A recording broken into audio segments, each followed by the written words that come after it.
ناظرین، میں آپ کو اپنے YouTube channel the world today یعنی آج کی دنیا میں خوش آمدید کہتا ہوں۔ جو موضوع جس پہ ہم بات کریں گے اور اس کا تجزیہ کریں گے وہ ہے نگورنو کاراباخ کا تنازع کیا ہے، کہ نگورنو کاراباخ جہاں پہ ایک عرصے سے کشیدگی، جہاں ایک عرصے سے خانہ جنگی جو ہے وہ ہو رہی ہے، وہ تنازع کیا ہے، اس کے فریقین کون ہیں، اور سب سے اہم بات یہ ہے کہ جو ایک اس تنازع میں جو پیش رفت ہوئی ہے امن کے لیے، وہ ہوئی 9 نومبر کو، جب روس نے ترکی کے ساتھ مل کے ایک امن معاہدہ تشکیل کیا۔ اور یہ جو امن معاہدہ ہوا جس کے تحت آرمینیا اور آذربائیجان جو 2 بڑے فریقین ہیں تنازع میں نگورنو کاراباخ کے، انہوں نے اس پہ دستخط کیے، یعنی روس، ترکی اس میں شامل، آرمینیا، آذربائیجان، جس کے ذریعے یہ طے پایا کہ آرمینیا کی جو افواج ہیں ان علاقوں پہ جن پہ انہوں نے قبضہ کیا تھا اور عرصے سے ان کو تسلط رہا تھا، اور یہ وہ علاقے ہیں جو کہ نگورنو کاراباخ جو کہ آرمینیا کے اندر گھری ہوئی ایک ریاست ہے جس میں آرمینائی نسل کے لوگ رہتے ہیں۔ جو راستہ جاتا ہے آرمینیا سے نگورنو کاراباخ کا، جو کہ آذربائیجان سے ہو کے گزرتا ہے، اس پہ آرمینیا نے قبضہ کر لیا تھا۔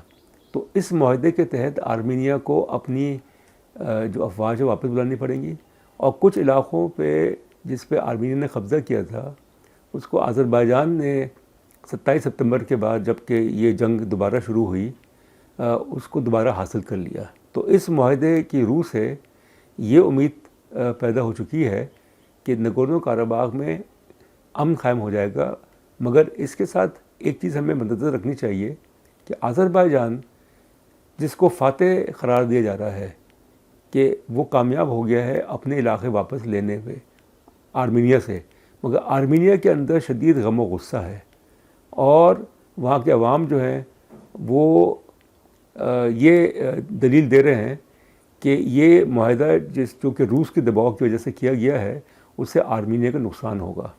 تو آج ہم اس پہ بات کریں گے تفصیل سے کہ اس تنازع کے محرکات کیا ہیں، اس کا تاریخی پس منظر کیا ہے، اور اس کی وجہ سے خطے کے امن کو کیا خطرات لاحق ہوئے۔ ناظرین، نگورنو کاراباخ ایک انکلیو ہے، یعنی کہ ایک ایسا علاقہ جو کہ آذربائیجان کے اندر گھرا ہوا ہے، اور جس میں جو اکثریت ہے وہ آرمینائی نسل کے لوگوں کی ہے۔ جو تنازع ہے وہ بنیادی طور پہ ٹیریٹوریل اور ایتھنک، یعنی زمین اور نسل، یہ تنازع ان دونوں کے گرد گھومتا ہے۔ اس تنازع کے 3 پہلو ہیں نگورنو کاراباخ، جس کی آج کل انٹرنیشنل میڈیا پہ بھی کافی خبریں آ رہی ہیں۔ تاریخی طور پہ نگورنو کاراباخ جو ہے، اگر ہم کوشش کریں کہ اس تنازع کی جڑیں کہاں کہاں ہیں، کہ سوویت یونین کے زمانے میں نگورنو کاراباخ ایک آٹونومس ریجن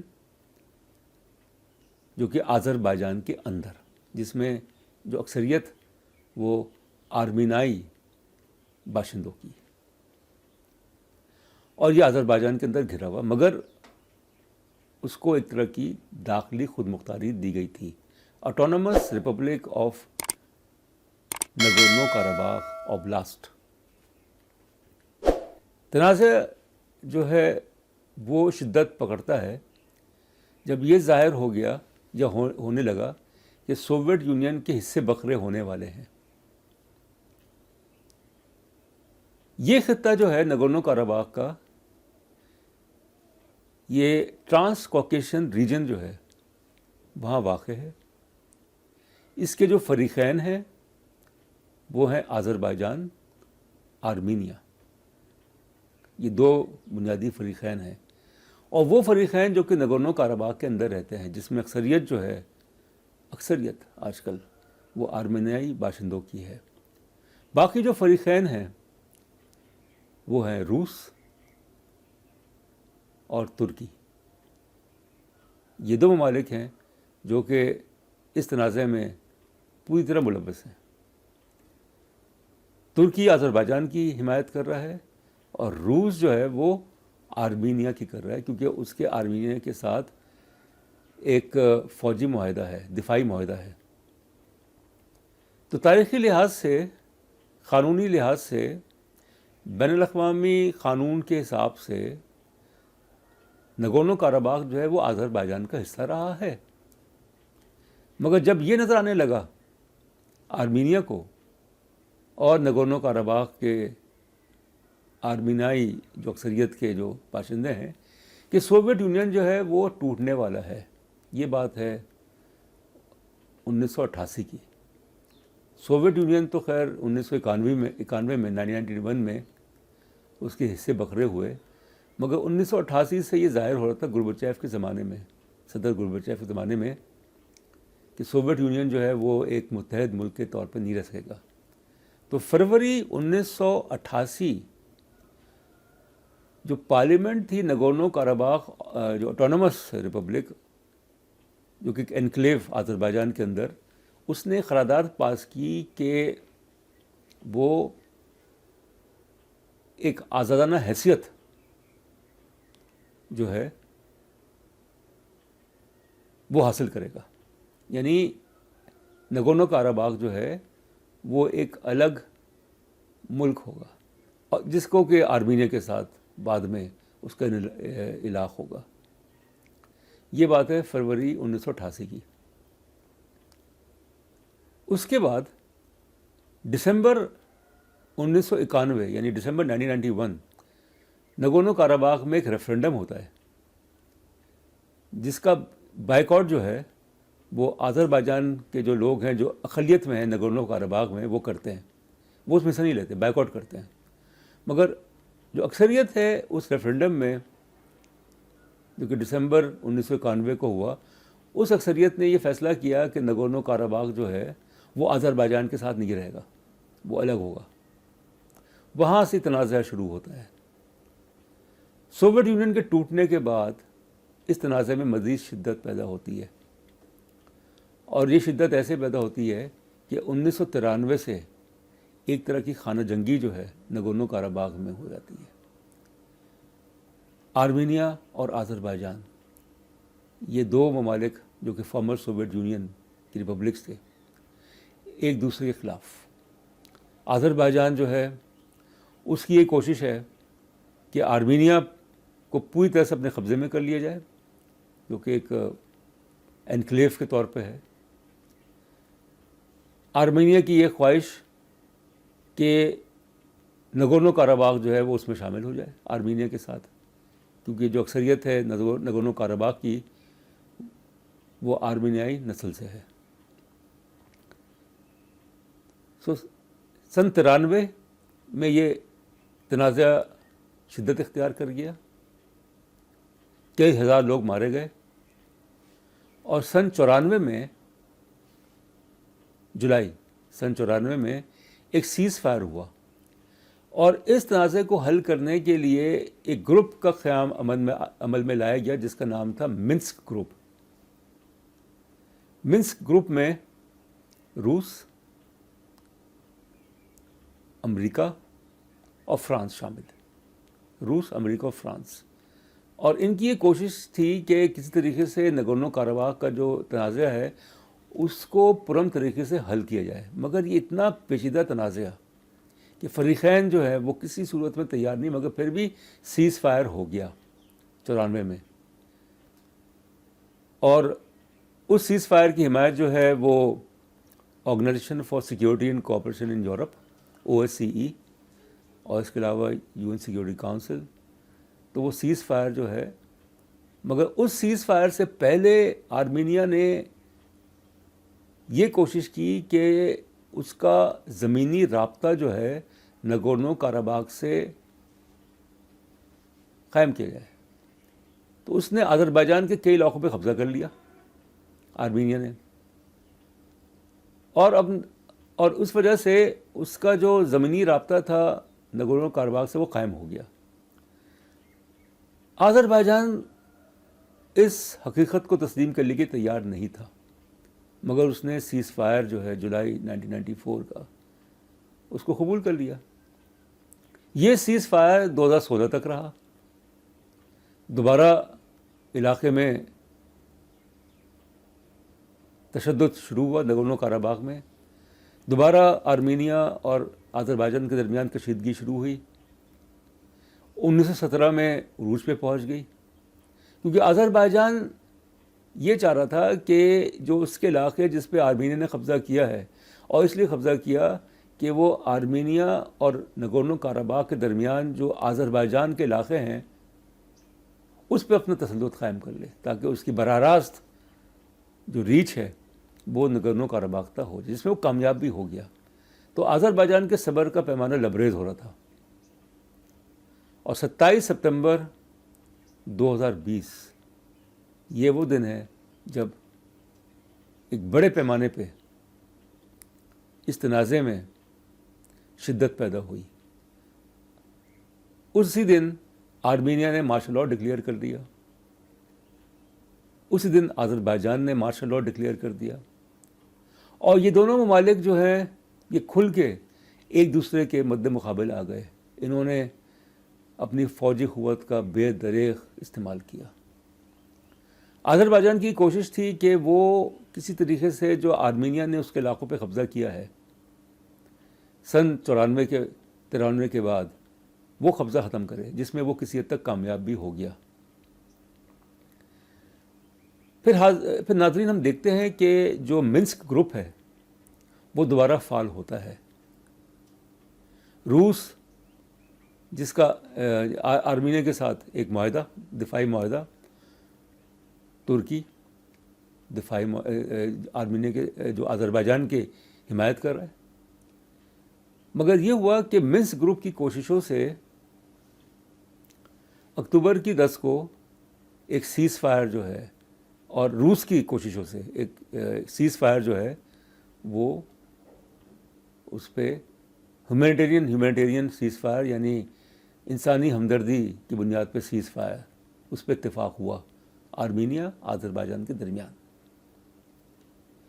منسک گروپ نے یہ کوشش کی کہ کسی طریقے, OSCE نے خاص طور پہ کوشش کی کہ اقوام متحدہ کی سلامتی کونسل جو ہے وہ اس میں کردار ادا کرے. قانونی طور پہ نگورنو کاراباخ جو ہے وہ آذربائیجان کا علاقہ ہے. بے شک وہاں پہ ریفرینڈم ہوا 1991 دسمبر میں, بے شک وہاں پہ جو پارلیمنٹ تھی ان کی آٹونومس ریپبلک کی نگورنو کاراباخ کی, اس نے فروری 1988 میں اپنی ایک آزادانہ حیثیت جو ہے اس کے حق میں ووٹ دیا. مگر قانونی طور پہ نگورنو کاراباخ جو ہے وہ آذربائیجان کا حصہ ہے. اس عرصے میں یہ ہوا جس کو ہم کہتے ہیں کہ ایتھنک کلینزنگ, کہ آرمینیا سے جو آذربائیجان نسل کے لوگ تھے ان کا انخلا ہوا, نگورنو کاراباخ سے جو آذربائیجان کی نسل کے لوگ تھے ان کا انخلا ہوا, آذربائیجان سے جو آرمینیائی نسل کے لوگ تھے ان کا انخلا ہوا. اب ہم یہ کوشش کرتے ہیں جاننے کی کہ اس میں پاکستان کا موقف کیا ہے. پاکستان نے کھل کے آذربائیجان کی حمایت کی ہے کہ ہم آذربائیجان کے ساتھ کھڑے ہیں. منسٹری آف فارن افیئرس نے بھی ایک پاکستان کی اس نے اسٹیٹمنٹ ایشو کیا کہ پاکستان دنیا کے واحد ملک ہے جس کے آرمینیا کے ساتھ تعلقات نہیں ہیں. پاکستان نے آرمینیا کو تسلیم نہیں کیا, اور اس لیے نہیں کیا کیونکہ دو وجوہات ہیں. ایک تو یہ کہ پاکستان ترکی کا جو موقف ہے کہ وہ آرمینیائی نسل کشی میں ملوث نہیں تھا, جو کہ پہلی جنگ عظیم کے بعد ہوئی, جس میں ترکی پہ الزام لگا کہ لاکھوں کی تعداد میں آرمینیائی نسل کے جو لوگ ہیں ان کا قتل عام کیا ترکی نے. تو پاکستان اس الزام کو نہیں مانتا. دوسرا یہ کہ وہ نگورنو کاراباخ کے مسئلے پہ آذربائیجان کے ساتھ ہے. تو اس لیے پاکستان کے آرمینیا کے ساتھ تعلقات نہیں ہیں. یہ بھی اطلاعات ہیں کہ پاکستان جو ہے نہ صرف سفارتی طور پہ آذربائیجان کی مدد کر رہا ہے نگورنو کاراباخ میں، بلکہ اس کی وہاں پہ فوجی کسی حد تک کہہ سکتے ہیں مداخلت بھی ہے کہ کیا پاکستان کی افواج آذربائیجان کی مدد کر رہی ہیں نگورنو کاراباخ کے. اس میں ظاہر ہے کہ جو ثبوت ہیں وہ تو اس حد تک موجود نہیں ہیں، اور نہ پاکستان نے اس کو اکنالج کیا ہے کہ وہ آرمینیا کے خلاف جنگ میں شامل ہو چکا ہے. مگر یہ بات تو طے ہے کہ جو نگورنو کاراباخ کا جو تنازع ہے، اس کی وجہ سے خطے کا امن جو ہے وہ داؤ پہ لگا ہوا ہے. کہ ایک طرف ترکی جو ہے وہ حمایت کر رہا ہے آذربائیجان کی، دوسری طرف روس جو ہے وہ حمایت کر رہا ہے آرمینیا کی. مگر اس عرصے میں یہ ہوا کہ جو نقصان ہے، بے پناہ نقصان، وہ آرمینیا کے، آذربائیجان کے، نگورنو کاراباخ کے عوام کا ہو رہا ہے. ہزاروں تعداد میں ان ممالک کے جو فوجی ہیں، جو عوام ہیں، وہ لقمہ اجل بن چکے ہیں. تو اس لیے میں یہ کہوں گا کہ یہ تنازعہ میرے خیال میں ایسا تنازعہ ہے، اتنا پیچیدہ تنازعہ ہے کہ اس کے لیے یہ ضروری ہے کہ عالمی عدالت انصاف رجوع کیا جائے کہ وہ اس کا حل بتائے. کہ اگر نگورنو کاراباخ جو کہ آذربائیجان کے اندر گھرا ہوا ہے وہ ایک الگ ملک بنتا ہے تو وہ کس حد تک مؤثر ہوگا اور اس کی کون سی مثالیں ہیں. دوسری چیز یہ ہے کہ پاکستان جو ہے بے شک ترکی کے ساتھ کھڑا ہے، آذربائیجان کے ساتھ کھڑا ہے، مگر ظاہر ہے کہ یہ تنازعہ جس میں ایک مذہبی عنصر بھی ہے، ایک لسانی عنصر بھی ہے. تو کوشش تو یہ ہونی چاہیے کہ پاکستان اس تنازع سے اپنے آپ کو الگ تھلگ کرے، تاکہ یہ تاثر نہ ملے کہ پاکستان جو ہے وہ فوجی لحاظ سے، عسکری لحاظ سے ان تنازعات میں ملوث ہو رہا ہے جو کہ اس کی سرحدوں سے دور ہیں اور جس کے مضمرات بھی ہو سکتے ہیں. بہت شکریہ.